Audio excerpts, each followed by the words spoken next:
I'm Eileen Serlin, and I teach at Saybrook Institute, and I'm here today with Dr. Laura Perls to have a conversation really about the history of Gestalt therapy. And I'd like to begin with some questions. Laura. We've talked, and you know I worked with you for 3 years here and then worked at the Gestalt Institute with you. And you told me many stories really about how you began with Gestalt, first from Frankfurt, and how all that got started, and then how it came here to this country. Could I ask you to say some of that? Well, actually, when I started studying in Frankfurt, I started with law and economics and became aware when I took a course in forensic medicine that I was much more interested, or really only interested, in the psychological aspects and not at all in law per se, and so I switched. And I got immediately into Gestalt psychology. With whom in Frankfurt? With Adema Gelb. And Gelb at the time was lecturing in psychology and was also doing a lot of collaborative work with Kurt Goldstein, who had at the time the Institute for Brain Injured Veterans from the First War. In Frankfurt? In Frankfurt. And that is where I met Fritz, who was at the time an assistant of Goldstein's. Yes. And the laboratory assistant, you said? In the Neurological Institute. Yes. It wasn't called Gestalt then. Goldstein called it, what did he call his theory at that time? Well, organismic. Self-regulation? No, the self-regulation that came in through Reich.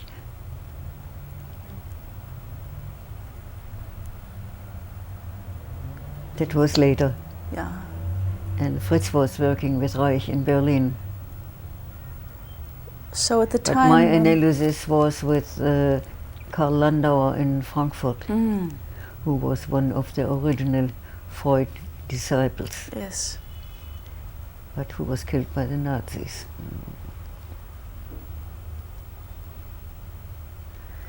He was already in Holland, and we met him there still in '33.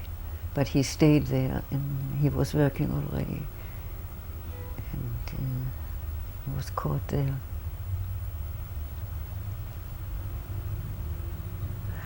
How did you go from psychoanalysis, and you had some training in that, to Goldstein and Gestalt? Well, when I met Fritz, he was at the time still in analysis and already doing analysis. And I got into analysis myself, actually more in order to be in with Fritz and a friend of his who was also in analysis, and talked a kind of jargon, and were wildly analyzing everybody around, including me. And what did you think of it at the time, the analysis? Well, I fell in love with Fritz, and anything he did and said was okay.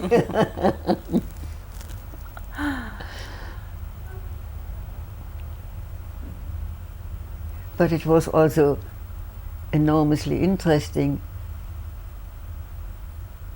It was not an entirely new field for me. I had read some Freud already, and I had been for a few months in a so-called sanitarium when I had what they called a nervous breakdown, which was simply a reaction to a friendship with a young man being interfered with by my father, and the usual. Me too. So I was in Freudenstadt in the sanitarium. Dr. Bauer, who was an individual psychologist and Adlerian, But somehow it was then in the air, and I was 16 at the time, and I read the interpretation of dreams and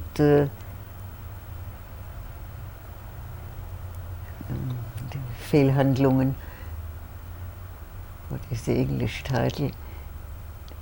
I don't know the German. It doesn't matter. Did you meet any of them? Adler, Reich, Freud, Later Jung, Laban? I didn't meet Freud, I met Anna. Ah. And of course I was in the Frankfurt Institute. I had Of psychoanalysis, this is... Yeah, while I was doing my doctoral dissertation, I was also in analysis.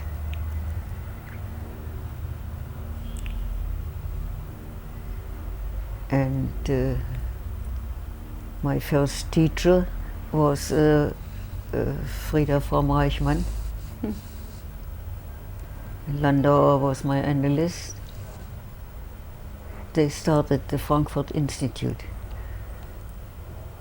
And the locality was the Sociological Institute that was at the time already Horkheimer and Adorno, who were all in analysis with Were they? With Landauer. We always met in the waiting room, one after the other. Well, how did those two different things come together? Individual psychoanalysis and sociological, what later became Gestalt, group fields. Getting into analysis and really expanding analytical attitudes into their sociological approach. That was the Frankfurt School then. Yeah, yeah. Was it compatible? At the time, it wasn't really. I got into a real, very confused state. I always describe it as, like Pavlov's double-conditioned dogs who go to sleep in the middle of the experiment. I just got paralyzed completely and on strike for a while. I didn't do anything. I got stuck with my dissertation. And I got married before I had finished it and left it for a while, but then I went back and I finished. I got my doctorate in 1932. It was just a few months before we had to leave.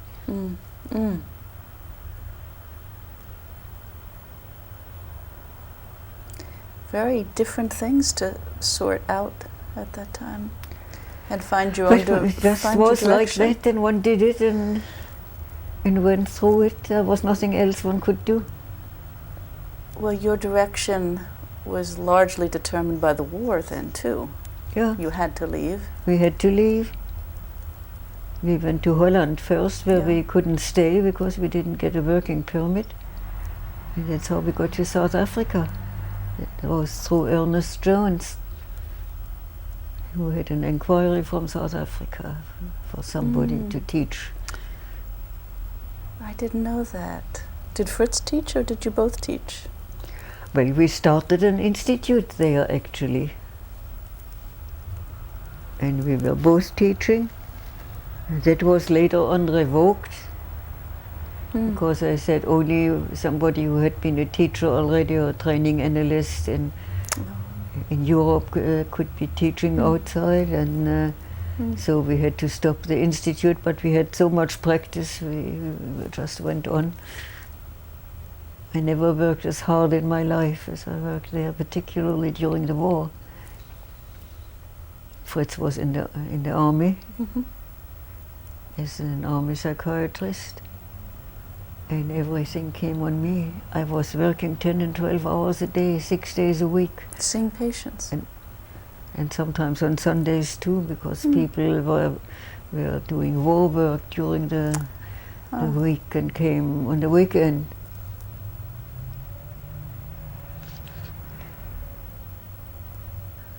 I remember when I came At 8 o'clock in the evening in the kitchen, I said to the maid, I'm absolutely finished. And she said, what do? You sit and talk. Mm. That was no work for her. She was honest with you. Was it more like psychoanalysis what you did then? Oh, what we did At then that was point? straight psychoanalysis. And it was only gradually somehow finding in the course of the years that it remained unsatisfactory and disappointing to a great extent. People knew more and more and changed very little, if at all. Yes. That's fascinating to me. I thought that And Gestalt then I fell back on things which I had done all my life, which is a lot of body work.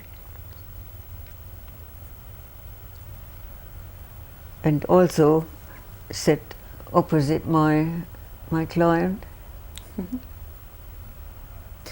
I remembered, I was going to say in the introduction that I met you because I was doing dance therapy. Yeah. And I couldn't find anybody who could bring together verbal and nonverbal. Hmm. And I'd spent so much time going to a verbal therapist to talk about what went on in the movement.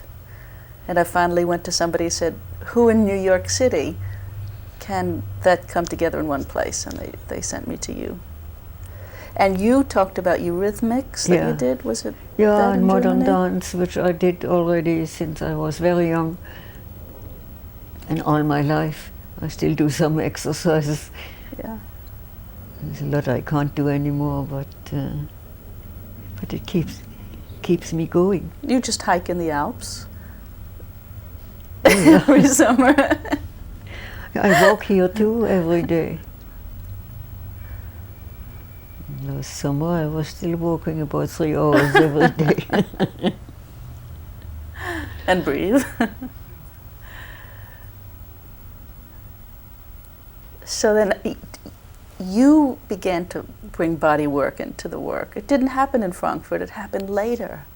I thought it was while you were in Frankfurt still. No, it was kind of separate. I did it all the time, and my analyst wasn't so pleased with it because he felt I never knew really what any change was due to, and I think it was due just to the combination. Yeah. I wouldn't have gotten where I got without the one or the other. Yeah. He was also not such a fanatically strict analyst like Melanie Klein or some others, or most of them still at the time. He was actually more friendly with Ferenczi and Grodek. Oh. And Ferenczi and Grodek were great friends.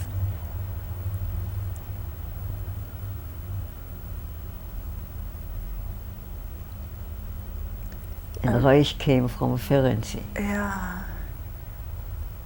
But there was no theory yet then of the body with analysis. Reich didn't have his theory yet then, did he? Reich was developing his character analysis at the time. At that time.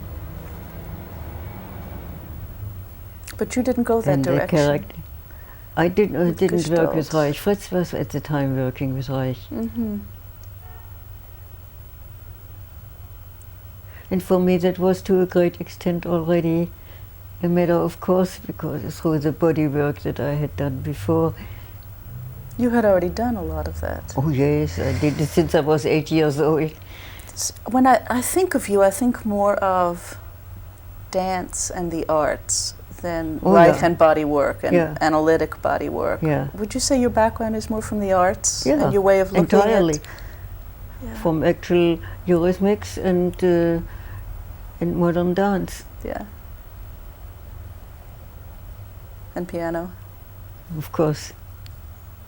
Yeah, and the first body work I did, apart from the school exercises, it was an adult Kreuz work, which was mostly with music.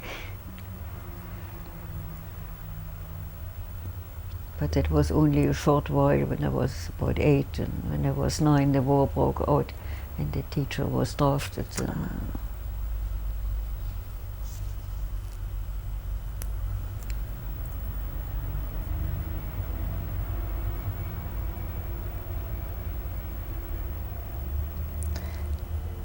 So I still don't know how Gestalt.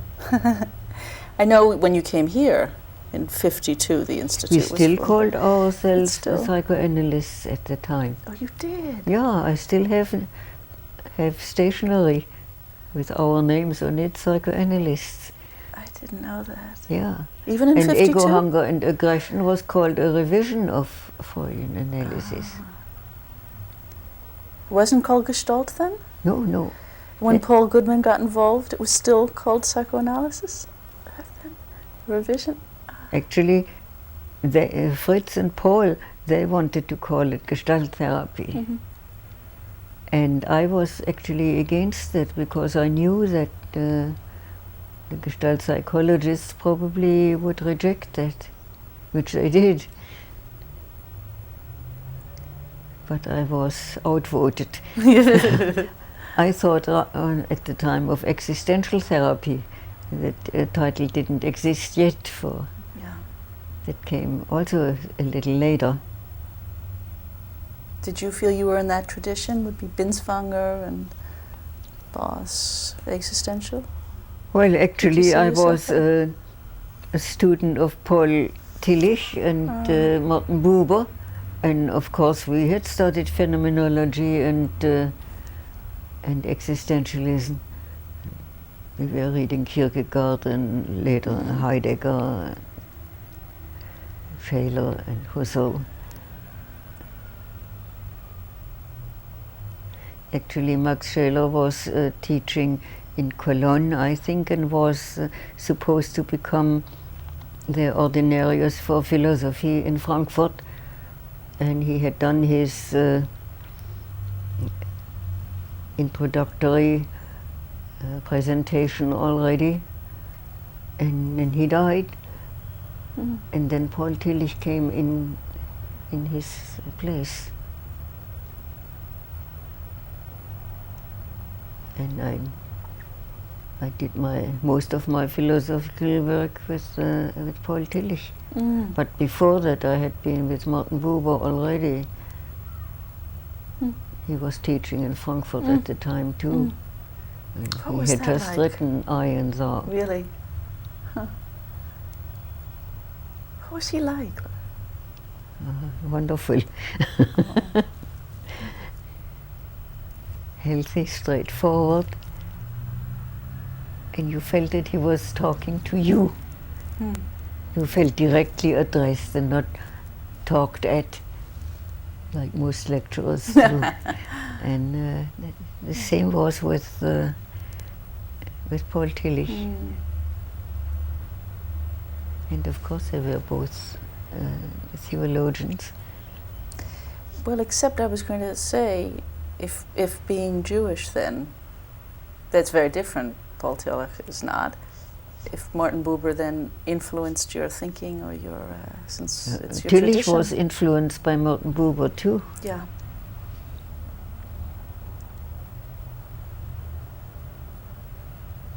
And at that time already it wasn't a question anymore at all of belonging to a definite religious organization. Mm.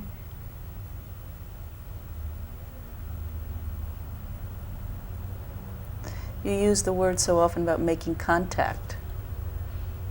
I was thinking about I and thou. Well, that was something that wasn't part of psychoanalysis at all. Especially if you sit behind your patient. You sit behind the patient, and Freud invented this ritual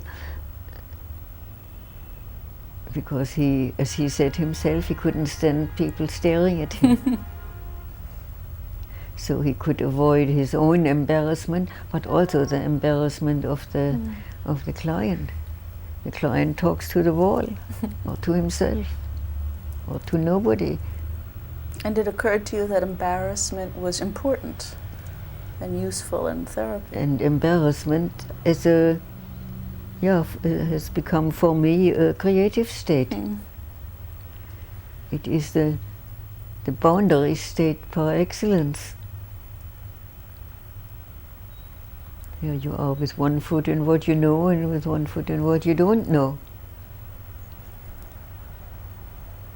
Actually, any real development starts with disequilibrium.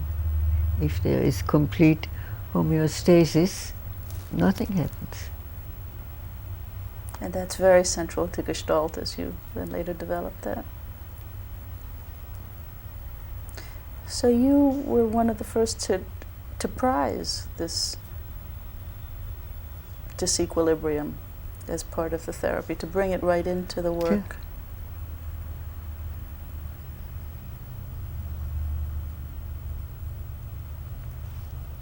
And to develop the kind of support that will facilitate the standing the kind of unease and awkwardness. Mm-hmm.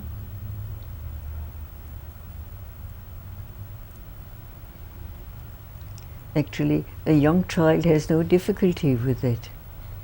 It's always wobbly, learning to walk and learning to talk. But there is so much excitement and so much interest and curiosity that the child gets over that. And you think that's true all through life for all of us, even at our ages? Yeah. What is support for you? I know some of it's in the body, it's standing and breathing and the whole primary physiology.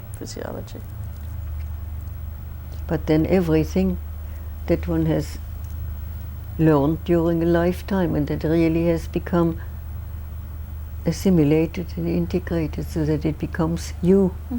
In the end, you don't even know anymore where you got it from. See, it's like, in a way, with food.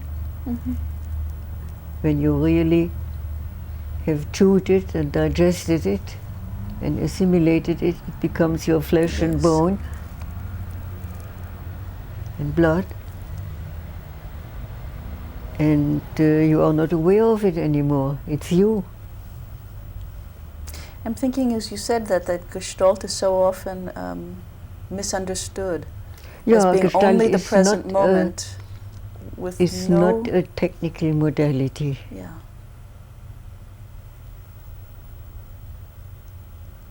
Well, of course, it's nonsense to say that the past doesn't exist. The past always exists as your total life experience, as memory, as nostalgia, as resentment. And the future is always there in planning, in hoping, looking forward to or dreading.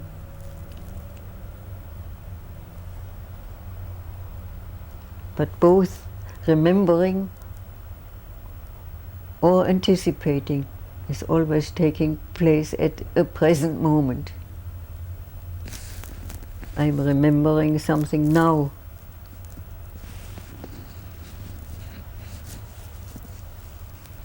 Which is the past, but in the present. In the present. And of course, when memories come up through dreams or fantasies, then we bring them right into the present and in a way relive them in the present.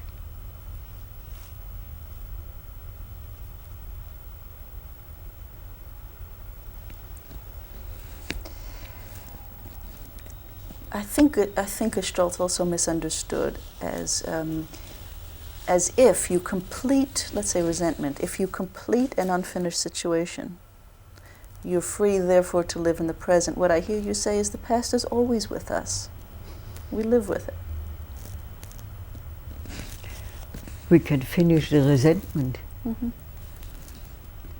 which prevents us now from really coming to grips what is important now.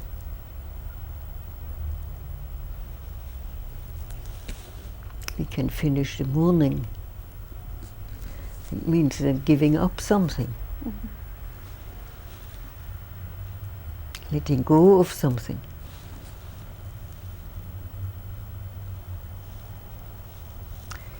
Does that happen with time, or is that your feeling that sometimes techniques help speed it, awareness techniques, but sometimes that's just a technique? That's right. Techniques your are feeling? secondary. Mm-hmm. Actually, Gestalt is a philosophical aesthetic framework, and within that frame you can use nearly any technique Yeah. which you are familiar with.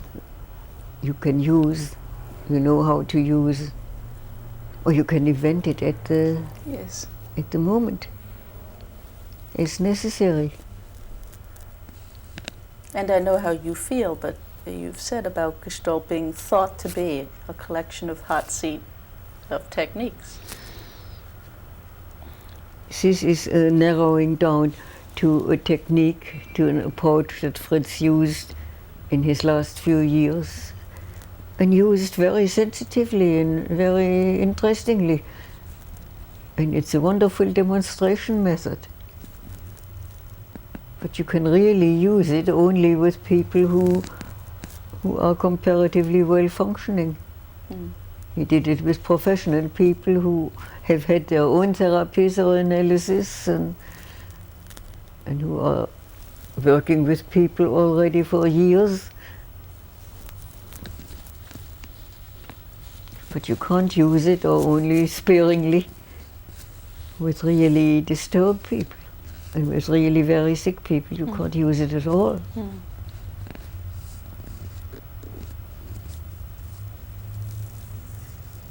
And some Gestalt therapists don't use it altogether. And I think the ones who are only using it and nothing else, they don't really understand the whole principle of Gestalt.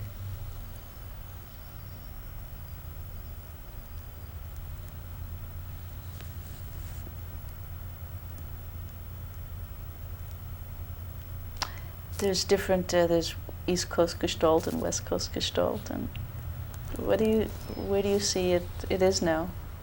Well, that was something, you know, that started in the 60s with the hippie movement, and at that time Fritz was out on the West Coast and somehow was taken in by that very much, and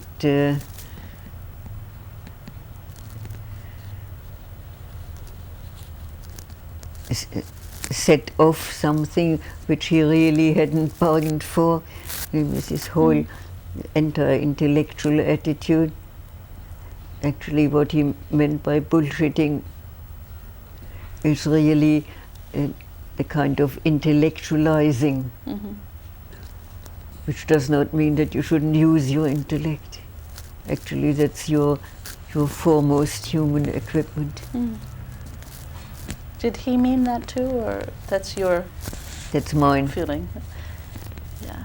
My experience of the Institute here was very philosophical. My experience of most of California is not so much. Yeah, that is changing too. In San Francisco, it's not so much. In Los Angeles Institute is more grounded. But Fritz worked there for a number of years, and Simkin was there over 10 years.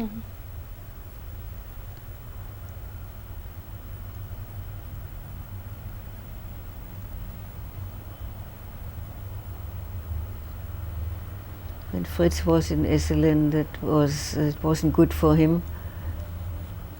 And before that, in San Francisco, I think it was detrimental not only for him, but really for Gestalt therapy at the time. Simkin said it himself, that Fritz started it and nearly ruined it. So now what then? It's got some of that commercial because of the books and the films. Yeah, So now yeah.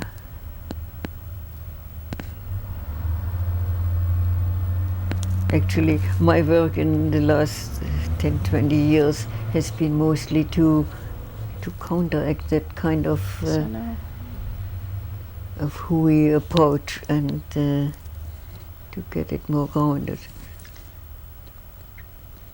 My experience with you was like that, which I loved very much. It was very slow and precise, not at all for big drama or quick. That's right. If you... Well, Fritz was a theater person. Yeah. That's what he originally came from. That he did long before he got into medicine or psychiatry, let alone analysis. And hot seat came from, some of those were theater techniques. Yeah. Used.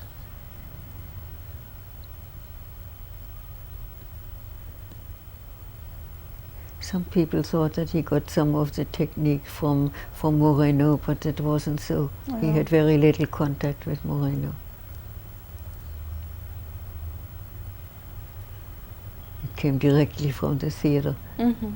And Fritz wanted to be a theater director, and he was. Which he did in the groups.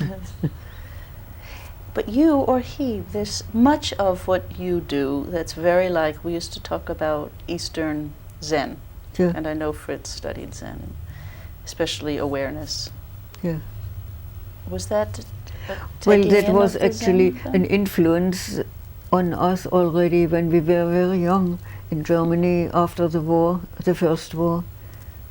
We were very much steeped in Indian philosophy and poetry.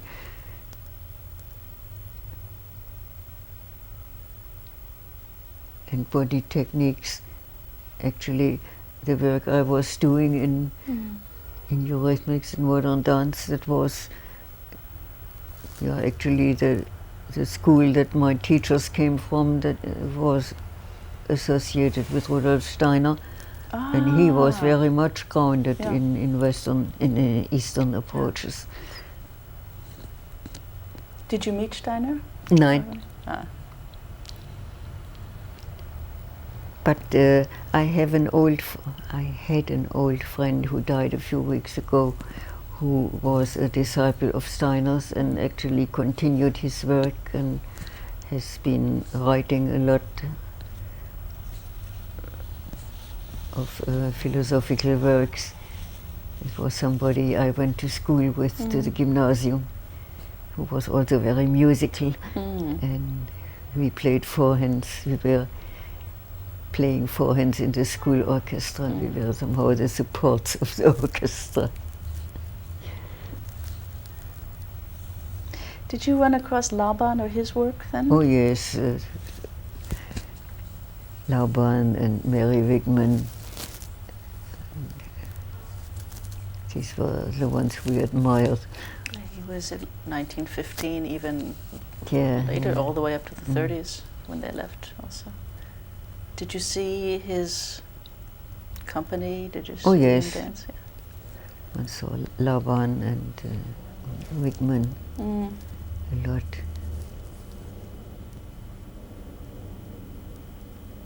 Did that influence your work? The expressiveness of it, yes. Yeah.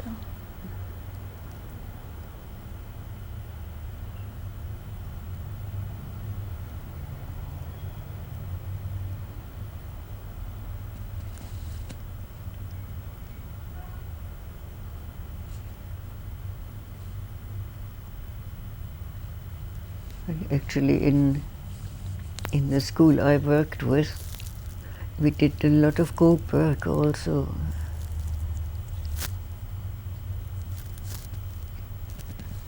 Dancing. And a lot of work with nearly juggling with wooden balls and kind of acrobatic work, really. In the gymnasium as part of your training? Kind of things with kind of heavy wooden balls and throwing them and catching them and really getting into the movement with it.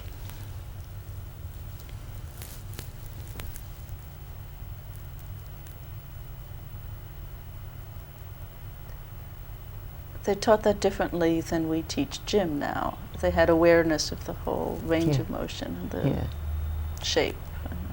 Yeah. They taught the children to be aware of the body movement. Oh yeah. Well, actually, one became one with the ball somehow, and one had a kind of contact with it. So the ball then becomes a thou, Aha! as I would say, would put it now. So it's loose, and you have to keep contact with it as it moves. Yeah, and you also let it go and let it come. And come back. Yeah.